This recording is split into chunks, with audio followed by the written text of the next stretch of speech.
Como vimos hace un tiempo atrás, yo diría casi unos meses atrás, en los primeros 18 versículos del capítulo 6 de Mateo, el Señor enfoca al cristiano en el desempeño de su vida religiosa y cómo ésta debe ser vivida para Dios y delante de Dios, no buscando el aplauso de los hombres, sino más bien procurando el agrado y la sonrisa de Dios.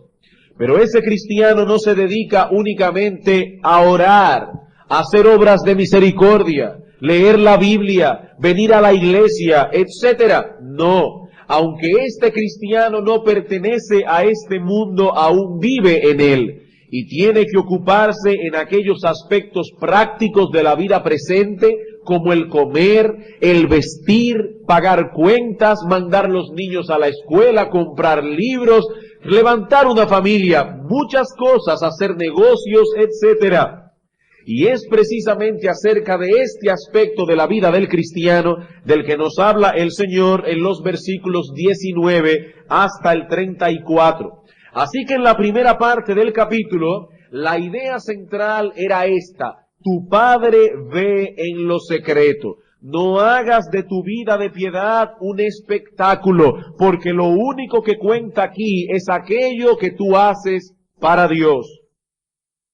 Pero ahora, en esta sección, a partir del versículo 19, el Señor da un paso más adelante y nos dice: ese mismo Padre que ve en lo secreto, también cuida de ti. Así que en la primera sección, en los primeros 18 versículos, el problema que Cristo enfoca es el de la hipocresía, hacer un despliegue de religiosidad para llamar la atención sobre nosotros mismos y obtener una buena reputación delante de los hombres. En los versículos 19 al 34, el Señor enfoca otro problema distinto: la codicia y la ansiedad que se genera muchas veces en el manejo de las cosas de este mundo. Así como debemos cuidarnos de la hipocresía al ocuparnos de nuestros deberes religiosos, así también debemos cuidarnos de la codicia y la ansiedad al dedicarnos al manejo de las cosas de este mundo. La semana pasada concluimos aquella parte que trata con la codicia. En esta mañana pasaremos a considerar el problema de la ansiedad. Y yo quisiera que fueran conmigo, por favor, al capítulo 6 de Mateo. Vamos a leer los versículos 25 al 34. Dice el Señor: por tanto os digo, no os afanéis por vuestra vida, qué habéis de comer o qué habéis de beber, ni por vuestro cuerpo, qué habéis de vestir. ¿No es la vida más que el alimento y el cuerpo más que el vestido? Mirad las aves del cielo, que no siembran, ni siegan, ni recogen en graneros, y vuestro Padre Celestial las alimenta. ¿No valéis vosotros mucho más que ellas? ¿Y quién de vosotros podrá, por mucho que se afane, añadir a su estatura un codo? Y por el vestido, ¿por qué os afanáis? Considerad los lirios del campo, cómo crecen, no trabajan ni hilan, pero os digo que ni aun Salomón con toda su gloria se vistió como uno de esos lirios del campo. Y si la hierba del campo que hoy es y mañana se echa en el horno, Dios la viste así, ¿no hará mucho más a vosotros, hombres de poca fe? No os afanéis pues diciendo, ¿qué comeremos? ¿O qué beberemos? ¿O qué vestiremos? Porque los gentiles buscan todas estas cosas, pero vuestro Padre Celestial sabe que tenéis necesidad de todas estas cosas. Mas buscad primeramente el reino de Dios y su justicia, y todas estas cosas os serán añadidas. Así que no os afanéis por el día de mañana, porque el día de mañana traerá su afán. Baste a cada día su propio mal. En la mañana de hoy, hermanos, nosotros no entraremos a considerar profundamente el texto que acabamos de leer, sino que nos dedicaremos más bien a enfocar algunas consideraciones preliminares que nos ayudarán a una mejor comprensión de nuestro texto. Y en ese sentido nos ocuparemos básicamente de tres cosas. En primer lugar, veremos ¿Cuál es el contenido esencial de este texto? En segundo lugar, ¿cuál es la conexión que existe entre esto que el Señor está diciendo ahora y lo que ha dicho anteriormente? Porque noten que nuestro texto comienza con un por tanto. Hay una conexión aquí entre lo que se ha dicho y lo que se dirá a continuación. ¿Cuál es esa conexión? Y finalmente veremos cuál es la manera en que el Señor imparte su enseñanza en el texto. Repito, son algunas consideraciones preliminares y debo reconocer que esta estructura que estamos usando hoy no es original, pero encontré que era un bosquejo bien simple y bien atinado para introducirnos al contenido de este pasaje. Hoy simplemente vamos a picar un poco, vamos a abrirles el apetito por lo que vendrá después. Vamos a comenzar entonces a ver en primer lugar cuál es el contenido esencial de nuestro texto. En otras palabras, ¿cuál es el tema central que Cristo trata aquí? Observemos una vez más algunos versículos y notaremos de inmediato cuál es ese tema esencial. Versículo 25. Por tanto os digo, no os afanéis por vuestra vida. Versículo 27. ¿Y quién de vosotros podrá, por mucho que se afane, añadir a su estatura un codo? Versículo 28. Y por el vestido, ¿por qué os afanáis? Versículo 31. No os afanéis, pues, diciendo qué comeremos, etcétera. Versículo 34. Así que no os afanéis. Hermanos, es muy evidente que el Señor Jesucristo está enfocando aquí el asunto del afán y la ansiedad.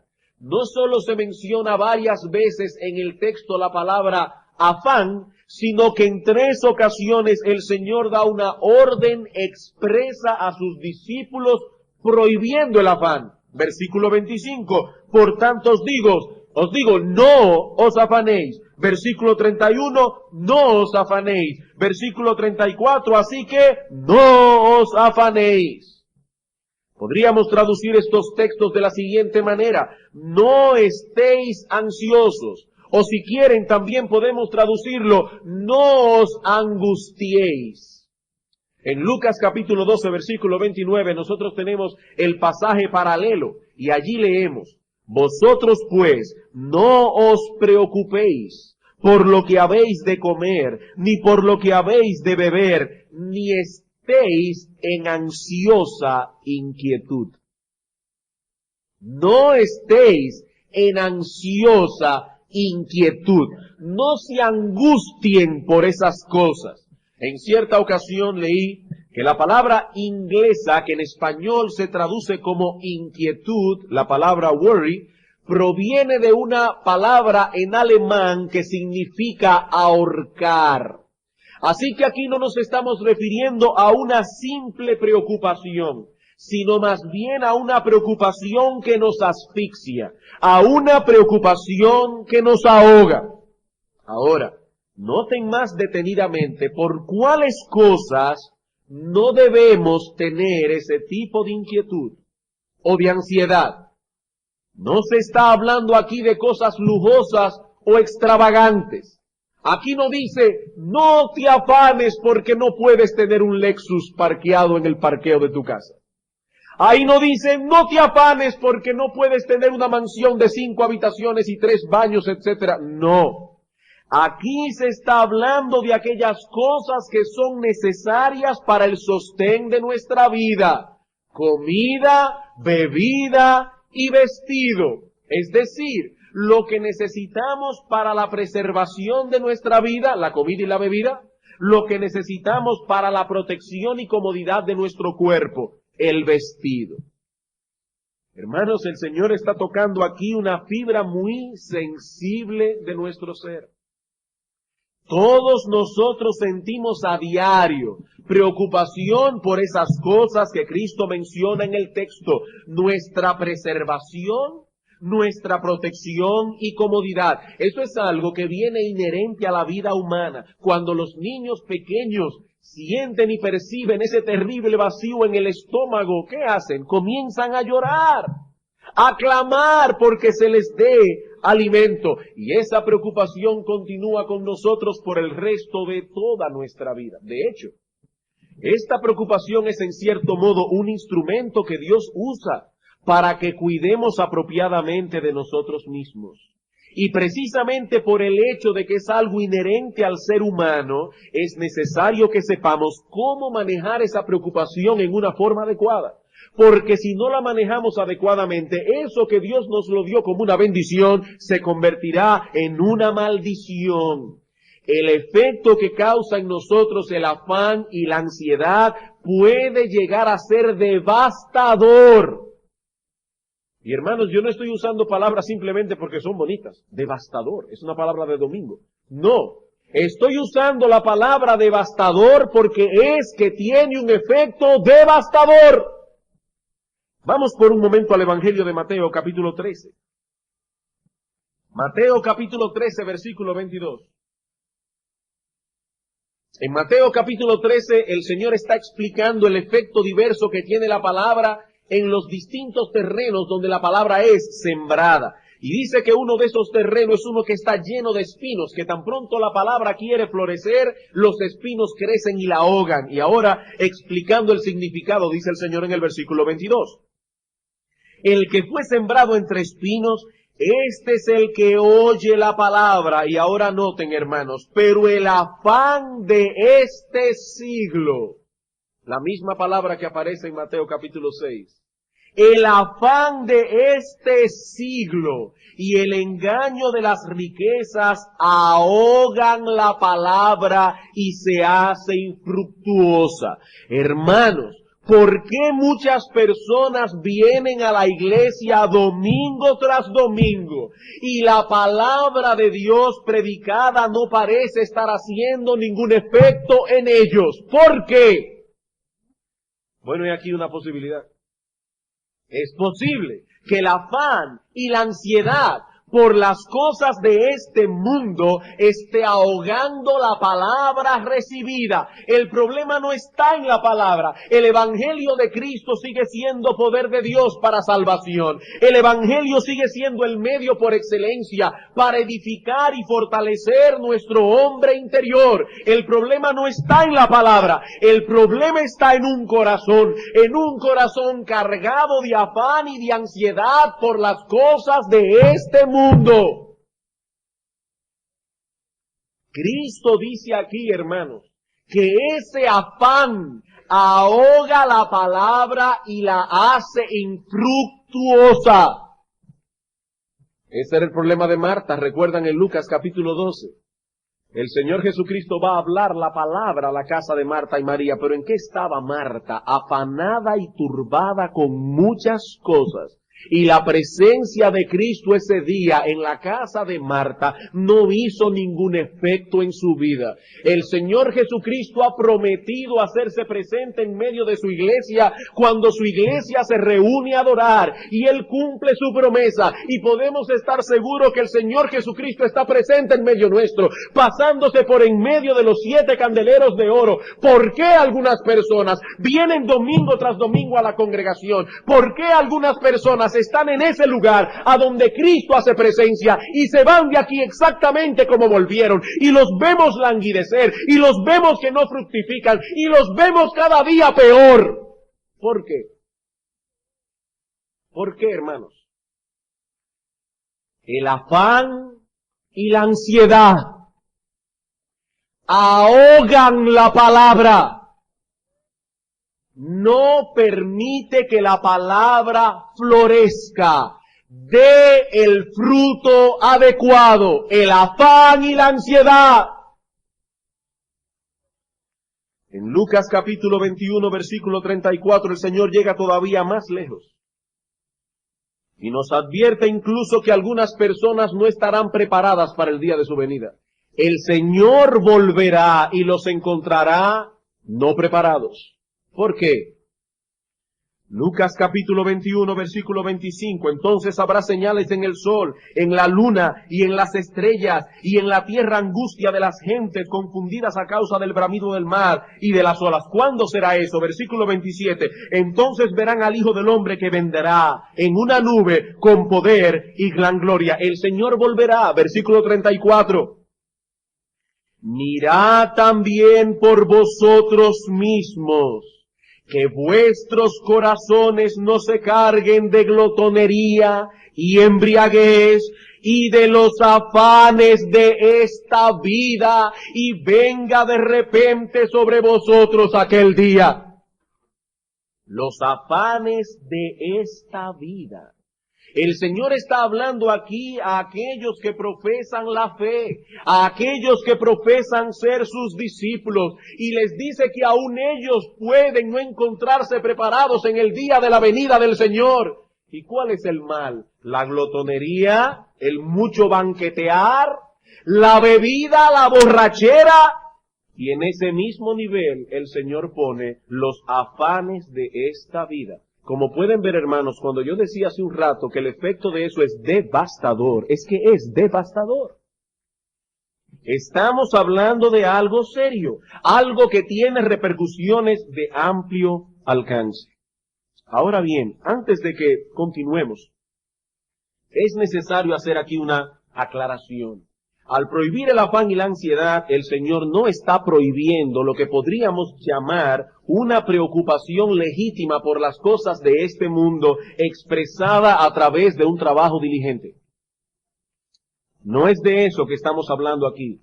Algunas personas leen estas palabras del Señor y entonces llegan al extremo de asumir que no deben preocuparse en absoluto por proveer para los suyos. Ellos no tienen que ocuparse de esas cosas, ellos viven por fe. Yo no me afano por las cosas de este mundo. Yo vivo por fe. Si Dios alimenta las aves del cielo y Dios cuida los lirios del campo, yo creo firmemente que puede ocuparse también de mí sin que yo tenga que preocuparme tanto por las cosas. Yo vivo por fe. No, mi amigo, un momento. Es cierto que nuestro Señor Jesucristo prohíbe en el Sermón del Monte el afán y la ansiedad, pero de ninguna manera está prohibiendo la diligencia que debemos tener para proveernos de aquellas cosas que son necesarias para nuestro sostén y el sostén de nuestra familia. Ustedes conocen los textos bíblicos. Segunda Tesalonicenses, capítulo 3, versículo 10. El que no quiere trabajar, a que tampoco coma. Que se muera de fe. El que no quiere trabajar, que tampoco coma.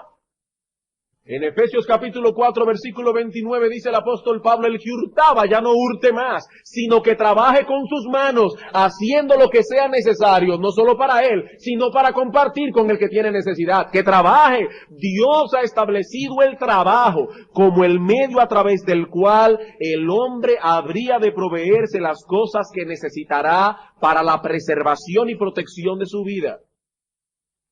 Y no podemos tener aquí, hermanos, la filosofía del negrito del batey. El trabajo no es una maldición. El trabajo no es una maldición que vino como causa del pecado. Aún antes de la entrada del pecado, el hombre tenía un trabajo que hacer. Y luego de la caída leemos en Génesis 3:19 la sentencia de Dios, con el sudor de tu frente, no con la frente del otro. Con el sudor de tu frente comerás el pan hasta que vuelvas a la tierra. En Éxodo 20, el pasaje en que se recogen los 10 mandamientos, leemos en el versículo 9, 6 días trabajarás y harás toda tu obra. Afanarse por el día de mañana no es lo mismo que ser diligente con el trabajo que nos corresponde hoy.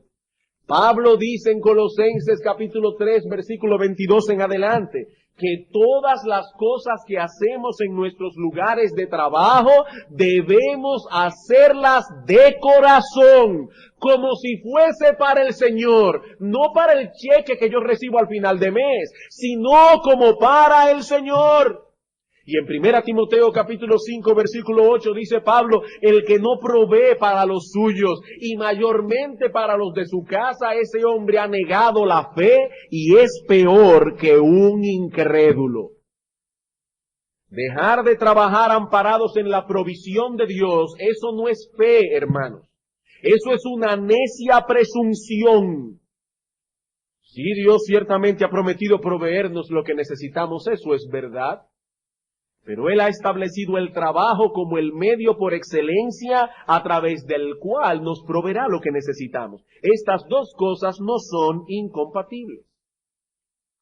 En Proverbios capítulo 6 se nos presenta la hormiga como un ejemplo de diligencia, de laboriosidad y de precaución. Y se nos dice que debemos imitar a la hormiga. La hormiga se ocupa diligentemente de almacenar comida en el verano para que no le falte en el invierno. Ah, pero eso es la hormiga, que es un insecto irracional y no sabe nada del cuidado de Dios. No, hermanos, no. Dios nos dice en su palabra que la hormiga es más sabia que nosotros en ese sentido, que más bien debemos imitar a la hormiga en eso. Lo que ellas hacen es exactamente lo mismo que nosotros debemos hacer. El apóstol Pablo dice en 2 Corintios 12:14 que los padres atesoran para los hijos. Así que no es incorrecto, sino más bien recomendable que hagamos provisión para el futuro. ¿Y eso qué incluye? Eso incluye un buen plan de ahorros, eso incluye seguro de vida, todo lo que esté a nuestro alcance para el bienestar de nuestra descendencia, siempre que tal cosa esté a nuestro alcance. Pero todo lo que esté a nuestro alcance debemos hacerlo para proveer para nuestra posteridad. Eso es lo que hace la hormiga y Dios nos dice en su palabra que debemos imitarla. Así que no se está hablando entonces aquí de esta preocupación legítima que mueve al hombre a ser diligente en sus labores para procurar el sostén de los suyos. No, los mismos ejemplos que usa el Señor en Mateo capítulo 6 rebate tal idea. ¿Qué dice Cristo? Que Dios alimenta a las aves del cielo. ¿Cómo? ¿O las aves se van y se postran en una rama a esperar que le llegue el gusano? No. Dios ha puesto instinto en las aves para escarbar la tierra y para buscar el gusano. Cuando dice que Dios alimenta a las aves, no quiere decir que lo hace sin el trabajo de las aves mismas. Ah, Dios viste los lirios del campo. ¿Cómo? Ella tira sus raíces a la tierra, de ahí saca los nutrientes y se viste con esa gala y ese esplendor. Dios viste los lirios del campo, pero las viste con su propio trabajo. Lo que Cristo prohíbe aquí es que estemos ansiosos por estas cosas.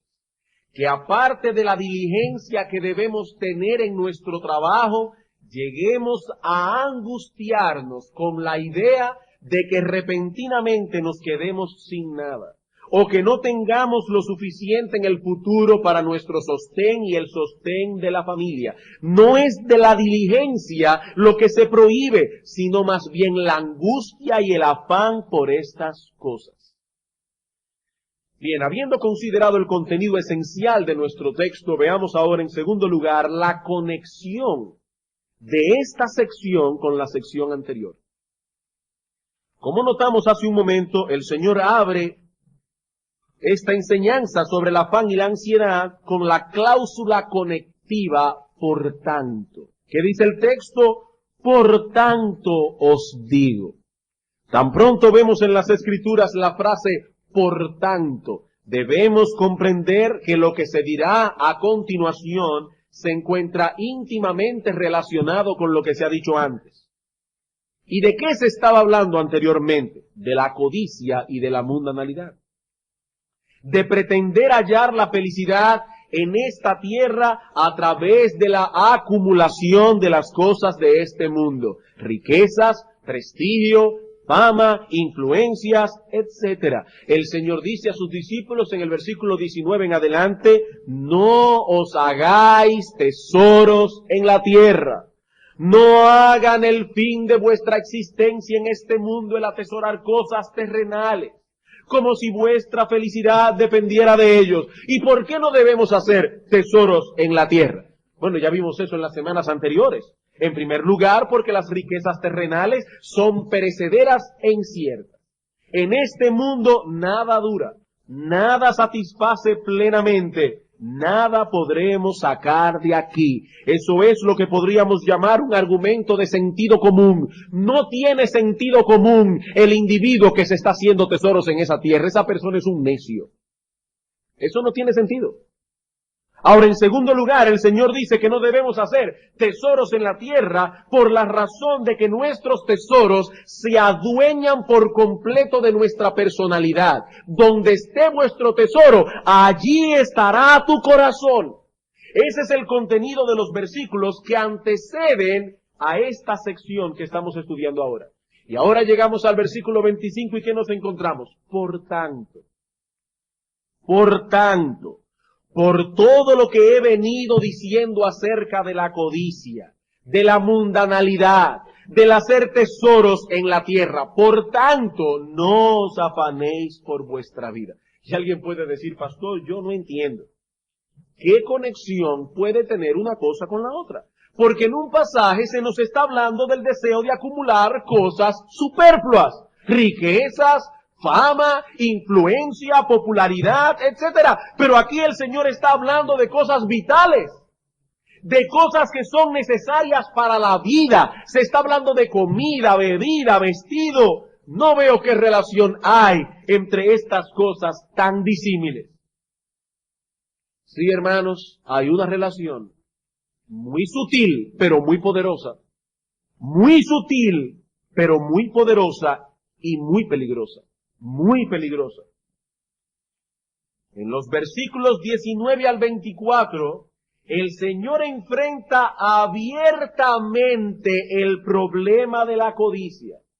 Pero ahora en los versículos 25 en adelante, el Señor descubre cuál es la raíz que subyace debajo de ese mal. ¿Cuál es la raíz de ese árbol? ¿Y cuál es esa raíz? Una desmedida preocupación por y una perspectiva inadecuada de las cosas de este mundo, aun aquellas que llamamos necesarias. ¿Cuál es la raíz de la codicia? La raíz que subyace debajo de este mal. Una desmedida preocupación por y una perspectiva inadecuada de las cosas de este mundo. Y hermanos, esto tiene implicaciones de muy largo alcance. Puede ser que algunos aquí se hayan sentido convictos de pecado al tratar en las semanas anteriores con este asunto de la codicia. Y hayan tomado la determinación de luchar contra este mal que atrapa toda nuestra personalidad. Pero si queremos atacar el problema de la codicia, tenemos que atacarla directamente en su raíz. En su raíz. Veamos esto usando otros ejemplos bíblicos. La Biblia condena el homicidio como un pecado. Todos sabemos eso. La Biblia condena el homicidio y aún las personas no cristianas aceptan el hecho de que debemos respetar la vida de otro. Pero sabemos también que hay personas que cometen ese pecado. Y lo más curioso, sabemos también que muchas personas que llegan a asesinar a otra pensaron a lo largo de toda su vida hasta que cometieron el hecho que nunca llegarían hasta ahí. Hay muchas personas que llegan a matar y nunca en su vida pensaron ni se imaginaron que llegarían hasta ahí. Nunca. ¿Pero qué sucedió?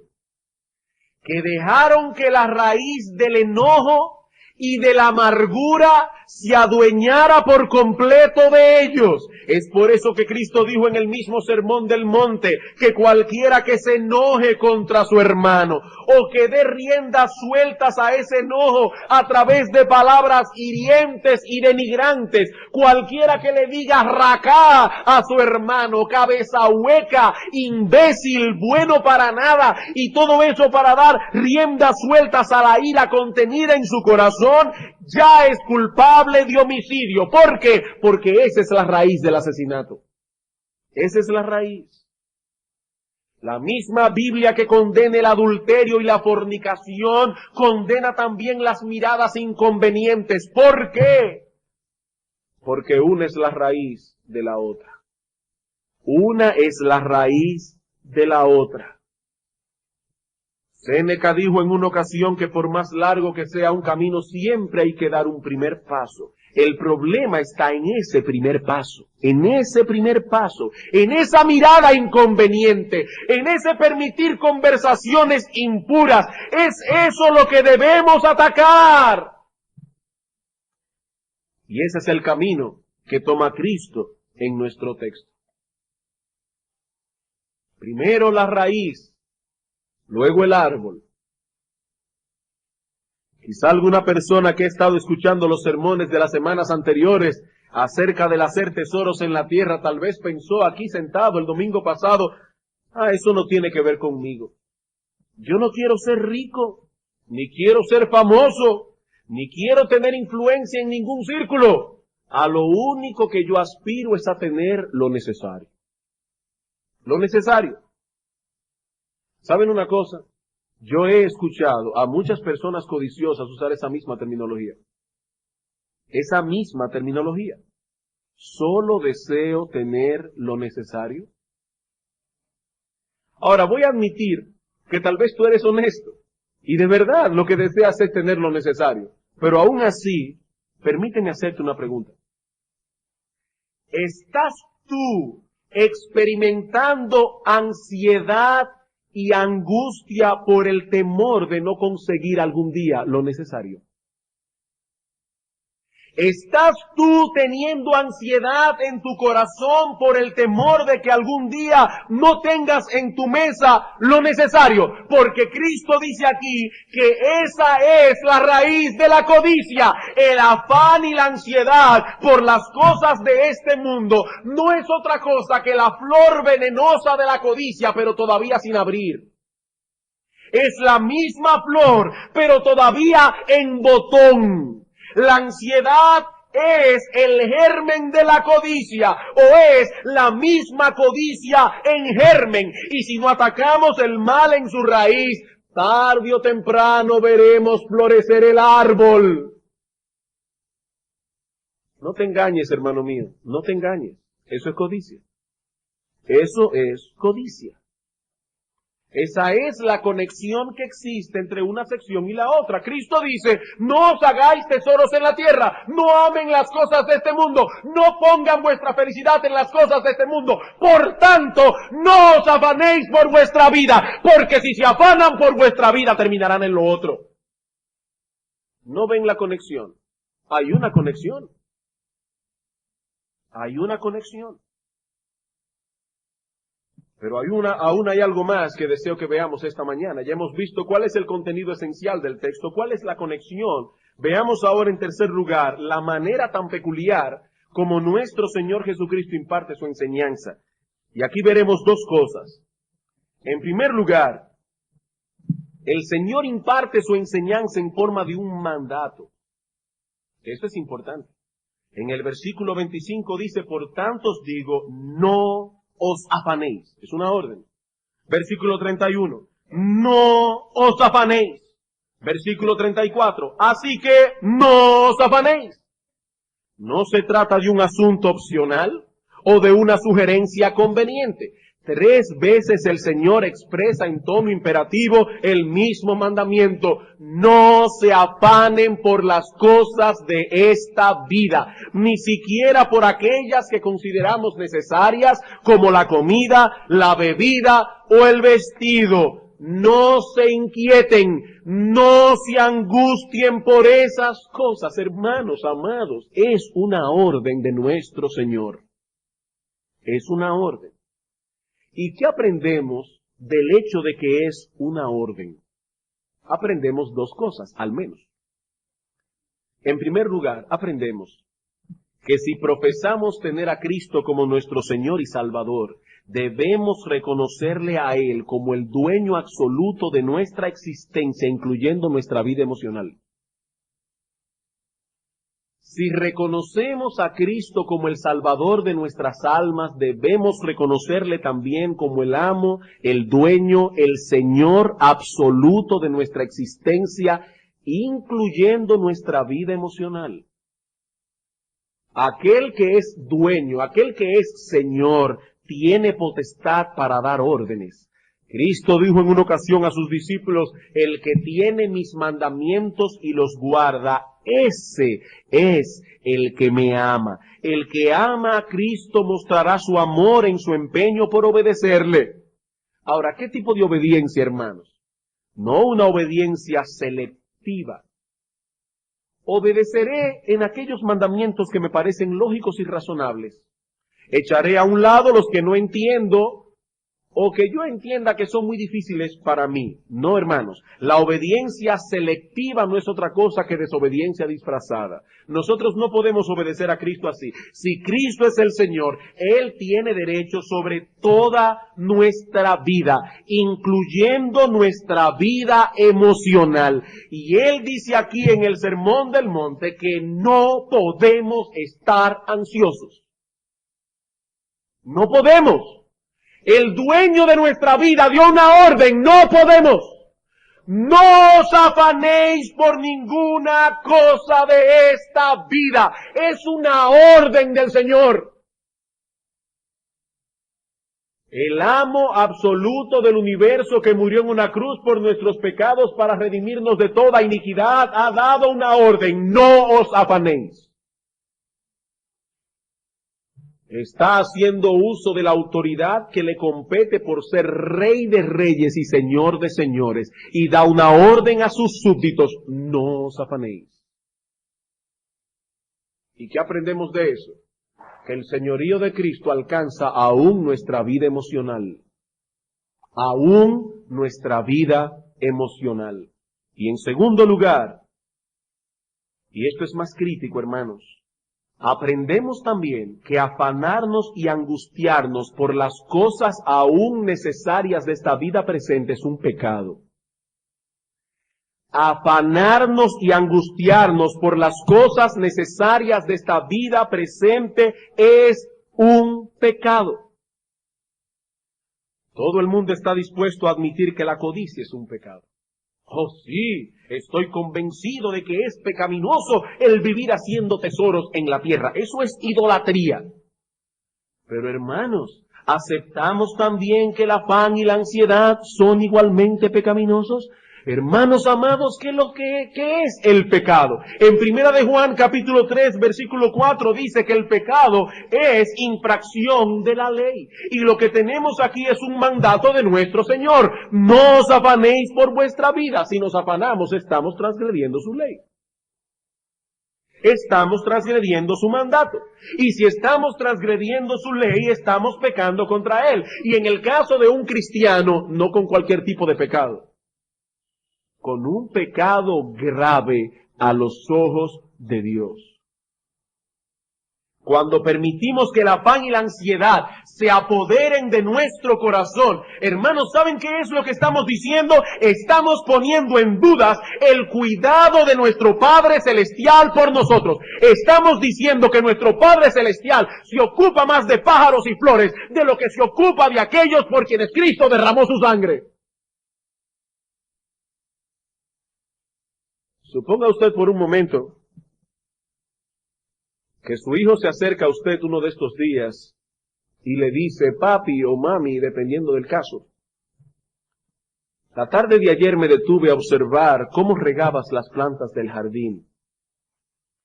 Y vi luego que tomabas un pan y le echabas las migajas a las aves que estaban en el jardín. Pero papi o mami, en lo que a mí respecta, siempre vivo en el temor de que algún día decidas dejarme morirme de hambre. Suponga que su hijo va a usted con lágrimas en los ojos, temblando de miedo, y le dice, papi o mami, yo sé que tú cuidas las plantas del jardín, pero tengo miedo de que algún día me dejarás morir de hambre. Hermano, ¿cómo te sentirías tú si tu hijo viene a ti diciéndote esas cosas? Eso es exactamente lo mismo que le decimos a Dios cuando permitimos que el afán y la ansiedad se adueñen de nuestro corazón por las cosas de este mundo. Eso es exactamente lo mismo. Él nos dio la vida, pero aún así dudamos que será lo suficientemente bondadoso, o lo suficientemente sabio, o lo suficientemente poderoso como para suplir lo que necesitamos para la preservación y protección de esta vida. No hay alternativa. O dudamos de que Dios quiera hacerlo, o dudamos de que Él pueda hacerlo, o dudamos de que Él sepa cómo hacerlo. Si no, no estaríamos ansiosos. No estaríamos ansiosos. Hermano, si tú estás usando los medios que Dios ha ordenado para conseguir tu sostén y el sostén de tu familia, y aún así vives ansioso por el día de mañana, estás afrentando el carácter de Dios y poniendo en duda sus promesas. Y yo me pregunto, ¿no ese es un grave pecado a los ojos de Dios? Pero no solo debemos notar el hecho de que Cristo imparte su enseñanza a través de un mandamiento, sino también, en segundo lugar, que soporta su mandamiento a través de algunas observaciones simples y sencillas. El Señor no se limita a darnos un mandamiento, el cual es repetido luego en el mismo texto, no os afanéis por vuestra vida, sino que también soporta el mandamiento con algunas observaciones simples y sencillas. Noten el versículo 25. Por tanto os digo, no os afanéis por vuestra vida. ¿Y por qué no debo afanarme por la vida? Lo que dice al final, ¿no es la vida más que el alimento y el cuerpo más que el vestido? Es una observación simple. Él está diciendo, ¿qué es mayor? ¿El arroz, la habichuela, los plátanos que tú usas para sostener la vida o la vida misma? ¿Qué es mayor? La respuesta es obvia, la vida es mayor que el alimento. Ah, qué inteligente eres. ¿Y quién te dio la vida? Ah, Dios me dio la vida. ¿Y acaso no puedes creer que el que te dio lo mayor te dará lo menor?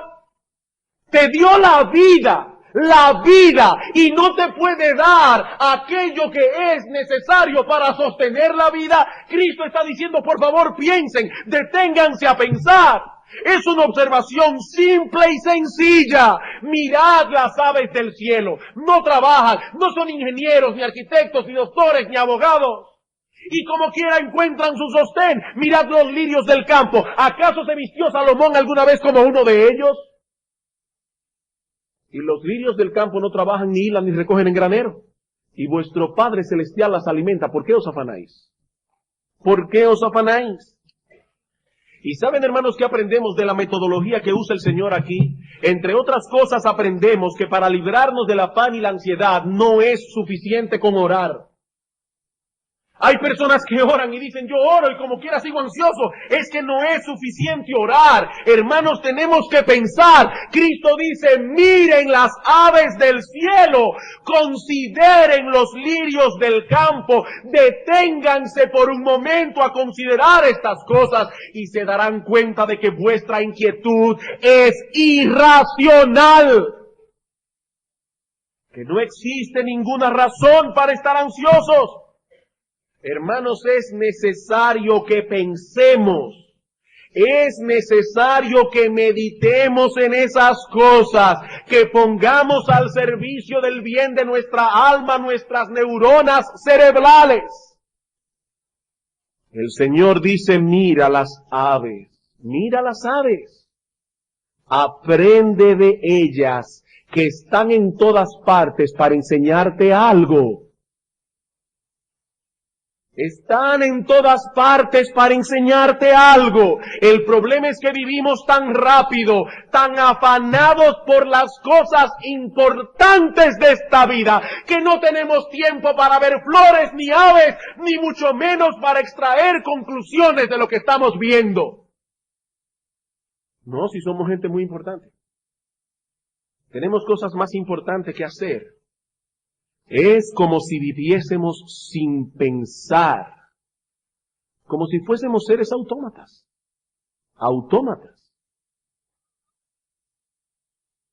¿Recuerdan ustedes, hermanos, lo que dijimos en el sermón anterior cuando consideramos los versículos 22 al 23? Dijimos que un entendimiento claro de las cosas necesarias, de las cosas de esta vida, es necesario para poder vivir y actuar adecuadamente. Cristo dice, si tu ojo está sano y ves bien, todo tu cuerpo estará lleno de luz.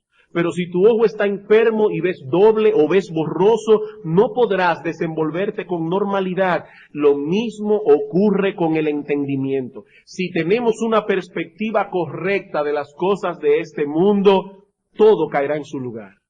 todo caerá en su lugar. Pero si la perspectiva es inadecuada, todo nuestro ser se resentirá. Hay personas que viven la vida entera nerviosas. Y uno habla con ellos y uno siente que la angustia de ellos casi pone a uno a temblar. No tienen el ojo bien, no ven bien. Tienen una perspectiva borrosa de las cosas. Y el Señor nos está proveyendo aquí una perspectiva correcta. Mira las aves, dice Cristo. Mira las aves. No te está dando nada muy complicado. Mira las aves. Cualquiera puede mirar las aves. Yo estoy seguro que los niños aquí pueden mirar las aves.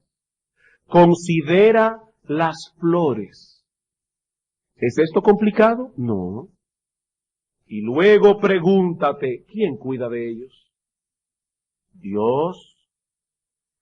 Y si ese mismo Dios es tu Padre, ¿por qué te afanas tanto entonces?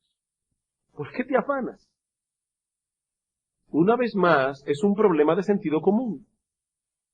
Claro, un sentido común santificado por la fe. Si crees una cosa, debes creer la otra.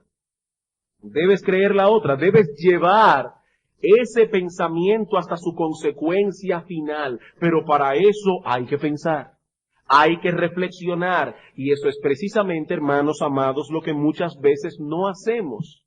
¿Saben qué es lo que nosotros hacemos? Dejamos que nuestras almas hablen sin control. Y comienza nuestra alma desde que nos levantamos por la mañana. ¿Y qué pasará si sucede esto? Si sucede aquello. ¿Y qué pasará si ahora viene esto y viene aquello? Y cuando venimos a darnos cuenta, estamos llenos de ansiedad. Y si no frenamos ese proceso, el cáncer de la codicia hará metástasis y se regará por todos los rincones de nuestras almas. Y eso es un cáncer. Eso es un cáncer que no deja vivir, no deja pensar, no deja nada. Nada. Cuando el cáncer de la codicia se riega, no deja un rincón del alma libre.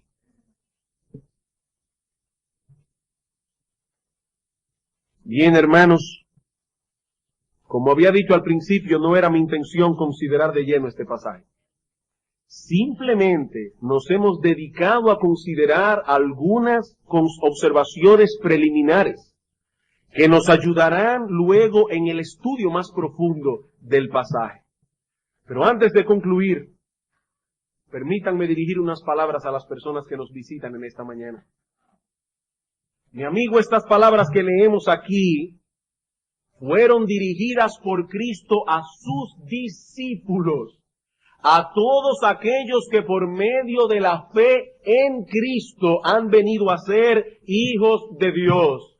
Porque mi amigo, la Biblia dice simple y llanamente que no todo el mundo es hijo de Dios. El mensaje de la Biblia es claro, es contundente en ese sentido. En Juan capítulo 1, versículo 12 dice el Señor, mas a todos los que le recibieron, a los que creen en su nombre, les dio potestad de ser hechos hijos de Dios, los cuales no son engendrados de voluntad de carne, ni de voluntad de sangre, ni de voluntad de varón, sino de Dios. No todo el mundo tiene a Dios por Padre, sino únicamente aquellos que han recibido la salvación que Cristo vino a ofrecer por medio de la fe. Únicamente aquellos pecadores que han venido humildemente a Él pidiendo perdón por sus pecados. Únicamente aquellos que han confiado plenamente y únicamente en la vida perfecta de Cristo y en su obra redentora cuando murió en la cruz. ¿Y por qué digo esto? Porque no debemos tomar para nosotros promesas que no fueron dadas para nosotros. Puede ser que alguno aquí lea estas cosas y diga, qué bueno, mi Padre Celestial cuida de mí. Pero mi amigo, ¿cómo tú sabes que el Dios de la Biblia es tu Padre? ¿Cómo tú sabes que ese Dios es tu Padre? Escucha una vez más lo que dice Juan 1:12. Mas a todos los que le recibieron, a los que creen en su nombre. Y ahora yo te pregunto, ¿has venido tú alguna vez humillado delante del Señor, reconociendo tus pecados, pidiendo perdón por ellos, reconociendo a Cristo como el único que puede librarte de tus pecados, reconociendo a Cristo como el dueño de tu voluntad?